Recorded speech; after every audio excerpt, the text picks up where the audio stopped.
Je vous remercie et je voudrais d'abord me réjouir de la bonne tenue de la première journée. Cette journée, toutes les attentes ont été quasiment satisfaites avec une ouverture faite dans d'excellentes conditions.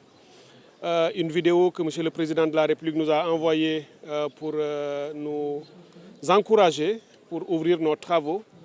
et qui a quasiment motivé l'ensemble des participants, puisque tout au long de la journée, nous avons eu d'excellents panels de très haut niveau qui se sont succédés tout au long. Et une journée qui a donné la parole à l'ensemble des acteurs, quasiment de 9h30 à 20h. Cela nous a permis de récolter une bonne moisson de points de vue différents, quelquefois contradictoires, mais toujours consensuels, et qui nous a permis à la fin de la journée d'arriver à une bonne chute avec les rapporteurs qui ont pu quand même faire une bonne évaluation, de bonne synthèse pour cette journée qui était faite tout en plénière. Cette deuxième journée d'aujourd'hui, qui a commencé aussi dans d'excellentes conditions, j'ai fait les 4 groupes pour regarder, écouter, et j'ai trouvé des participants très motivés, très engagés dans ce qu'ils sont en train de faire, et qui ont conscience de l'importance de ce qui se joue aujourd'hui ici à Kaolack, cette première édition des Pencho. Pencho donc, Pencho, cette ressource eau que nous avons en partage, extrêmement importante, que nous allons prendre aujourd'hui à partir de maintenant sous une approche par Nexus, à l'entrecroisement de toutes les dynamiques sectorielles, et aussi une ressource porteuse du développement économique et social et de la transformation systémique. Les 4 groupes qui travaillent sont le premier groupe travaillant sur la gestion territorialisée et intégrée de la ressource. Il est important d'avoir cette approche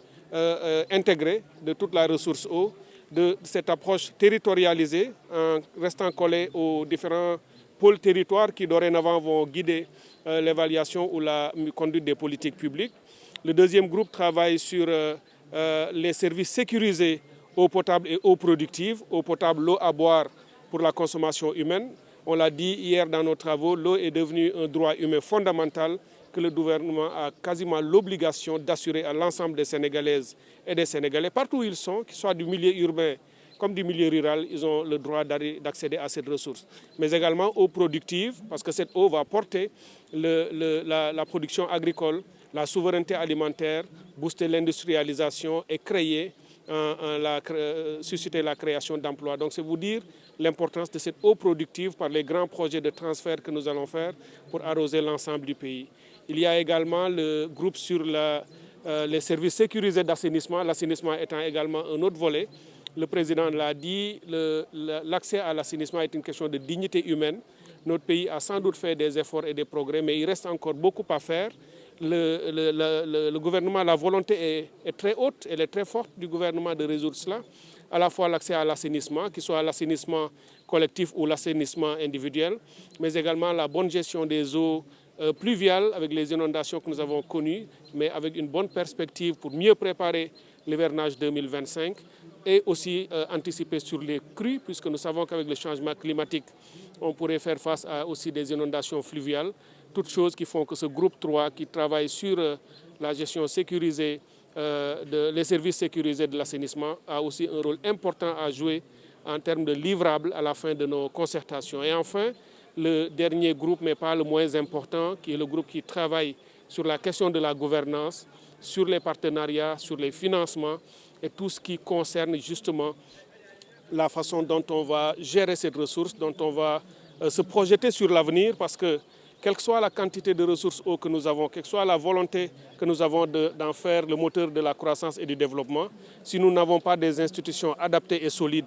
si nous ne réglons pas les problèmes, les nombreux que nous avons trouvés ici malheureusement dans les politiques publiques, pas seulement dans notre ministère mais aussi dans d'autres, ce sont les chevauchements de politique. Il y a beaucoup d'incohérences dans les politiques publiques. On voit beaucoup d'organisations, y compris dans un même ministère, des structures qui se marchent sur les pieds parce qu'elles font les mêmes missions. Et tout ça a besoin de régulation, d'harmonisation et de mise en cohérence. L'eau également, comme l'électricité, comme le téléphone et comme d'autres, a besoin d'une autorité de régulation. Le groupe y travaille pour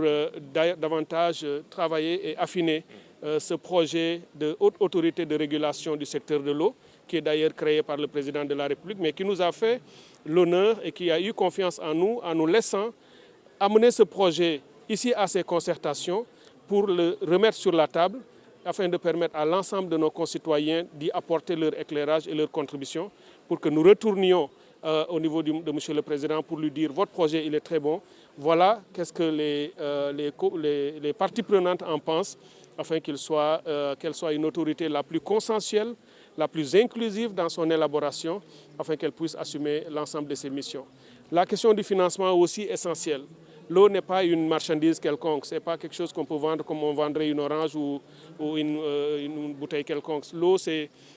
une ressource vitale pour la communauté. Il faut qu'on ait accès à cette eau en quantité et en qualité à bas coût et cela demande des financements adaptés au secteur de l'eau. Cela demande la mobilisation du secteur privé international comme national et tout ça a besoin d'une vision claire sur la levée de financement concessionnel quand c'est possible,